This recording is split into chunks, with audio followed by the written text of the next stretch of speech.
khairan katsira. Selamat datang rezeki kami yang 4 kali. Mudah-mudahan nggak habis saksasi. Karena jam makan ini berapa menit nih semuanya sampai habis. Jam 3 itu udah selesai semuanya, jadi harus mundur. Pak Arno nanti juga ada waktu untuk acara khusus. Baik, saya mulai saja. Tadi ayat tentang puasa, kitab tentang puasa sudah disampaikan. A'udzubillahi minasyaitonirrajim. Ya ayyuhallazina amanu kutiba 'alaikumusiyam kama kutiba 'alal ladzina min qablikum la'allakum tattaqun.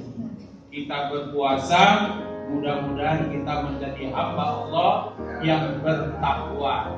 Kayak apa takwa itu? Sayyidina Ibnu Abbas mengatakan orang takwa itu selalu taat kepada Allah, tidak pernah maksiat kepada Allah, selalu syukur kepada Allah, tidak kufur terhadap nikmat Allah, selalu ingat kepada Allah, tidak pernah lupa kepada Allah. Itulah rumusan takwa. Jadi jangan keluar dari itu. Lalu dalam bulan Ramadan ini agar takwa kita itu sampai dengan amalia Ramadan, kita lakukan siyam Ramadan, puasa Ramadan, qiyam Ramadan, yaitu sholat sunat di malam hari, qiraatul Quran di Ramadan, kita membaca Al-Quran di dalam bulan Ramadan, futur Ramadan, memberi orang berbuka puasa dalam bulan Ramadan, infak di Ramadan, kita berinfak di dalam bulan Ramadan, wa i'tiqaf fi Ramadan, dan kita beriktikaf dalam bulan Ramadan, dan lain-lain amalia lainnya. Maka insya Allah kita menjadi anak-anak dari orang tua kita yang menguntungkan orang tua kita di dunia dan di akhir. Kalau tidak beramal, maka sesungguhnya secara ekonomi punya anak itu nggak menguntungkan. Betul Pak ya? Coba orang tua kita nyekolahkan SD, SMP, SMA, kuliah. Udah cari makan dewe-dewe. Sudah itu punya keluarga. Lebaran baru datang lagi kepada orang tuanya. Paling yang ditenteng 1 rantang, lalu kardus isi kerupuk isi apa. Nginap 3 hari di rumah orang tuanya. Makan gratis di rumah orang tuanya. Dapat apa orang tuanya? Nggak dapat apa-apa. Cuma gitu. Begitu tanya mak, bu, ya mobil kreditku belum lunas jadi nggak bisa apa-apa. Paling sarung aklas, lalu mengena 1 selesai. Tapi jika kita baca Al-Quran bulan Ramadan, kita berniat menjadi anak soleh dari orang tua kita, insya Allah derajat orang tua kita diangkat oleh Allah Subhanahu wa Ta'ala. Baca di ibu-ibu bahwa nanti orang tua kita berkat bacaan Al-Quran kita akan dipasangkan mahkota yang indah dari surga. Kepingin enggak? Kalau nggak dilakukan amalia-amalia Ramadan, benar-benar nggak nguntungin punya anak seperti kita ini. Angkat derajat ibu bapak kita, sehingga biar kaget itu ibu dan ayah kita. Ya Gusti Allah, ini mahligai indah ini untuk aku. Iya. Gimana aku mendapatkannya? Setelah kamu sedo itu apa? Meninggal. Itu anakmu selalu saban hari Rabbiufili wali walidayya warhamhuma kama rabbayani shaghira. Tiap waktu sholat, habis sholat dia bacakan tarawih, sahur, baca doa permohonan ampun. Nikmat itu. Tapi ada ibu-ibu doanya doa waktu TK melulu yang dibaca. Aneh nggak? Padahal itu doa tidak akan diterima doa seseorang jika belum membaca doa Rabbighfirli wa liwalidayya warhamhuma sebelum doa kita. Dah, itu inti kajian kita. Mari bareng-bareng orang tua kita yang masih hidup, yang sudah sedo tadi, mari kita berdoa. Rabbighfirli wa liwalidayya warhamhuma.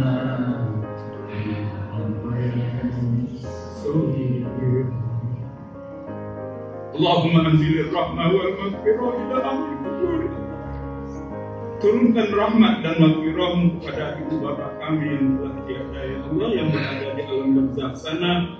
Semoga mendapatkan rahmat maghfirah dari Engkau ya Allah ya Rabbal Alamin. Yang masih hidup ya Allah, jadikan mereka itu menanti husnul khatimah. Amin ya Rabbal Alamin. Nah, yang kedua kajian kita adalah setelah takwa itu ngapain? Belum. Ini nasi gak ada kuahnya, jadi gak basi. Doanya itu doa untuk orang tua kita, belum doa penutup. Aduh, harus dia gitu. Kata cepat yang kedua, ya.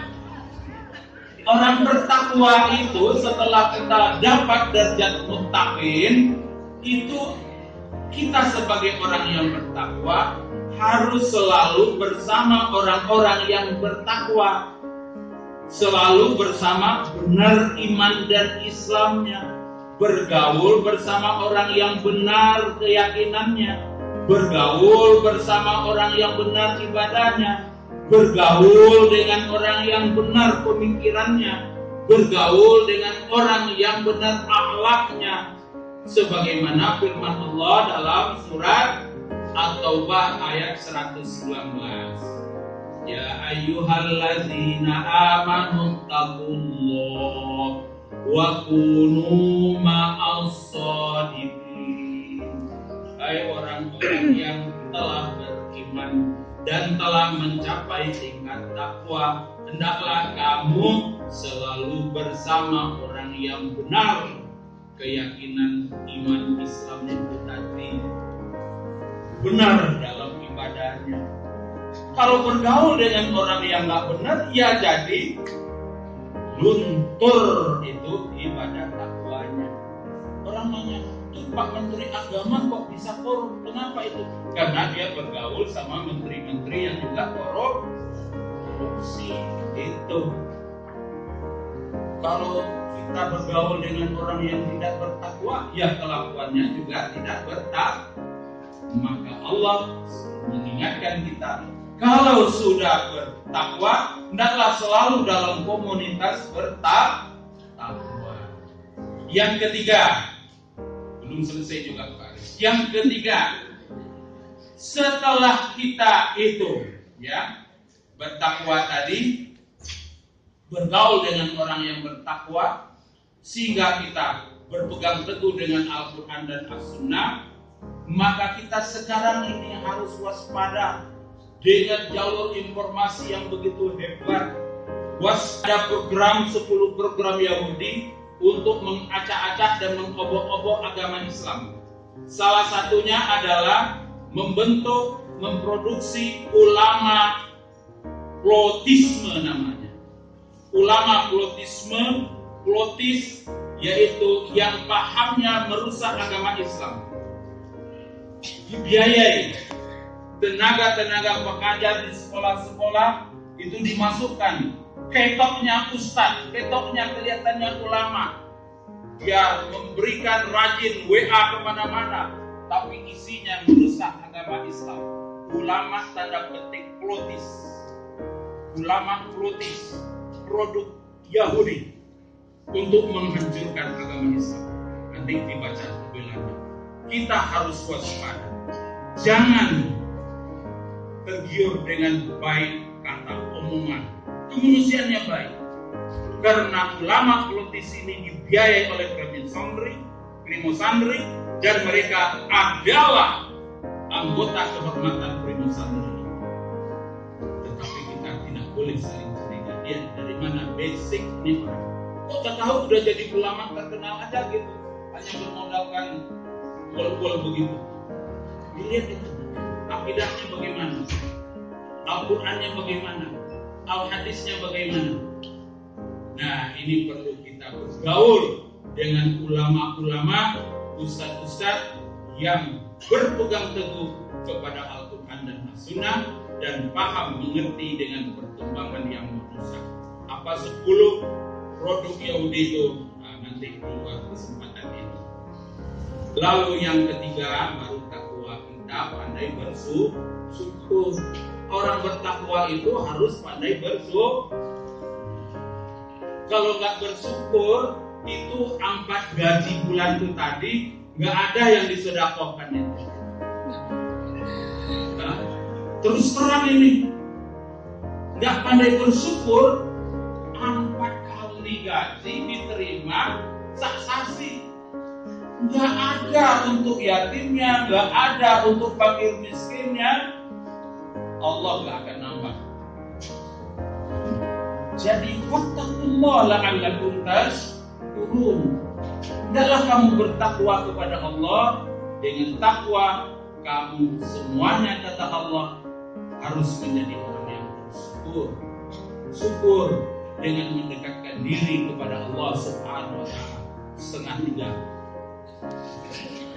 Udah 2:30 akhir. Baik. Jadi fattaqullah la'allakum tashkurun. Jika kamu bertakwa, selalu dalam keadaan takwa, kamu harus bersyukur. Segala potensi yang ada pada diri kita gunakan untuk mendekatkan diri kepada Allah Subhanahu wa taala.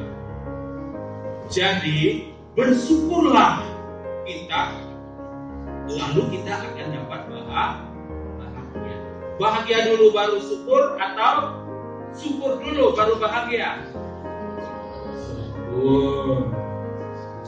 Syukur, alhamdulillah. Dapat 4 bulan dulu baru berinfak atau gimana? Infak dulu nanti supaya berkah yang 4 bulan. Insya Allah dapat 4 bulan gaji nih, bulan Ramadan nih.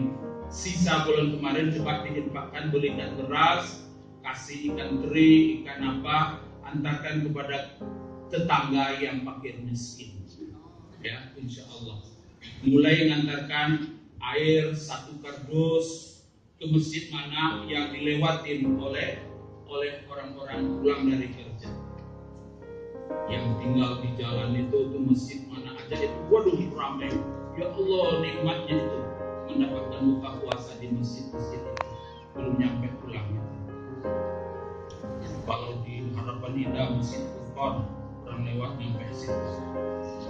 Jadi banyak masjid yang harus kita kasih. Di Al-Musyawarah, banyak. Yang Istiqomah, banyak itu. Ratusan, 500-an tiap malam orang berbuka di situ. Nah, niatkan saya mau memberi buka puasa. Baik, kita bersyukur, insya Allah bahagia. Terakhir ayatnya, di la'allakum tashkurun tadi itu, fattaqullah, itu surat Ali Imran ayat 123. Terakhir, kita beragama ini, beribadah itu yakin betul wabil akhirati hum yuqin. Wajib yakin dengan balasan hari akhir. Kalau nggak yakin dengan balasan hari akhir, pasti malas ibadah.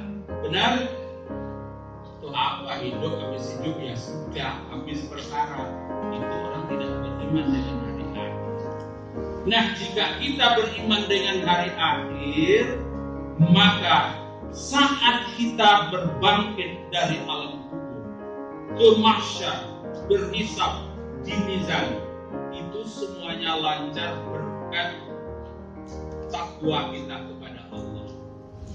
Lalu waktu meniti sirat al-mustaqim, kita sudah dibangkitkan dalam surat Al-Baqarah ayat 56. Summa ba'asnakum min ba'di mautikum la'allakum tashkurun.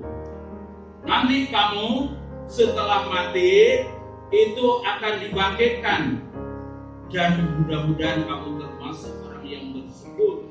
Syukurnya di sana lain.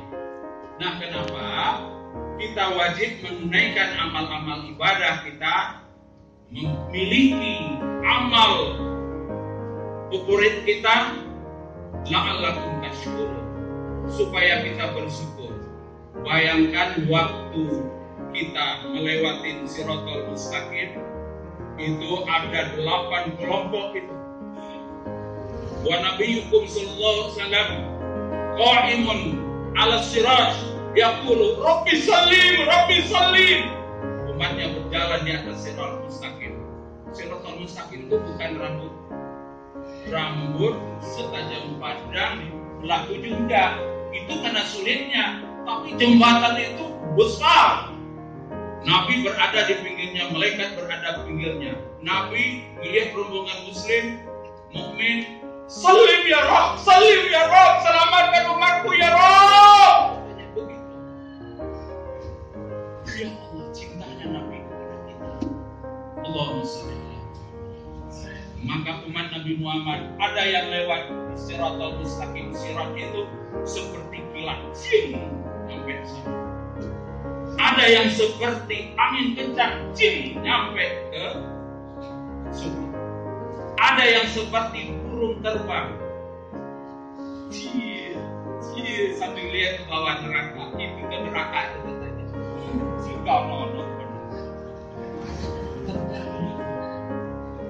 Lalu ada yang lari maraton. Lalu ada yang merangkak. Nabi mengatakan kepada Abdullah ya, kalau infakmu cuma mene-mene terus, kamu berangkat ke surganya nanti. Abdurrahman bin Auf, ya, setelah wafat Rasulullah jadi, kalau infak saya sedikit terus, saya merangkak ke surga. Saya nggak mau merangkak, saya mau seperti kilat. Maka dia setelah sukses ekonominya, 100 muatan kuda, itu perhiasan emasnya, pakaiannya itu diserahkan kepada kaum mukminin bagi kepentingan ilah kalimatillah. Saya tidak mau merangkak ke surga, katanya. Itu bedanya dengan kita, sedikit bedanya. Nah, lalu yang merangkak ini tadi ya selamat nyampe juga. Tapi bayangkan beberapa puluh kilo.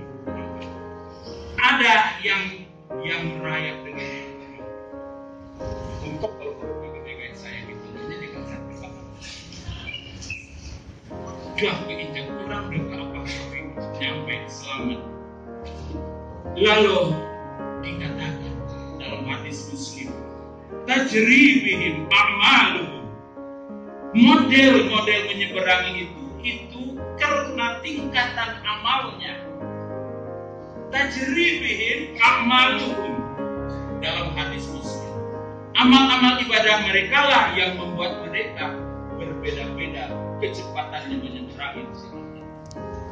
Lalu di dalam hadis yang diriwayatkan oleh Imam At-Tabarani dan Hakim, fayamurruna ala qadri a'maluhum. Mereka melewati itu tergantung kadar amal. Oleh sebab itu kita mau melewati model di bawah itu, yang kedalaman yang ketujuh, ada yang bergelantungan, udah pinggir-pinggir gelantungan. Lalu Nabi melihat salim ya Rabb dengan syafaat. Rupanya sering juga ikut selawatan, selawat. Dia juga kesandung dan pakai astagfirullah. Bukan lillahi ta'ala, tapi karena ada faktor luar yang membuat dia ingat kepada Allah. Nyangkut di pinggir sirat, salim ya Allah, salim ya Allah. Akhirnya selamatkan, dilemparkan ke daratan surga. Tapi yang nomor 8 nomor 9 zalim, dia punya KTP Islam, tapi bulan puasa lewat begitu saja, nggak melakukan amal apa-apa, maka dia tersungkur ke pinggir minggir lalu jatuh ke dalam lubang neraka. Tidak dapat bersama. Mau pilih yang mana? Kelompok manakah kita? Dan ini ditentukan di amal dengan amal-amal kita, terutama dengan amal bulan Ramadan kita ini. Billahi taufiq wal hidayah. Wassalamualaikum warahmatullahi wabarakatuh. Al-Fatihah.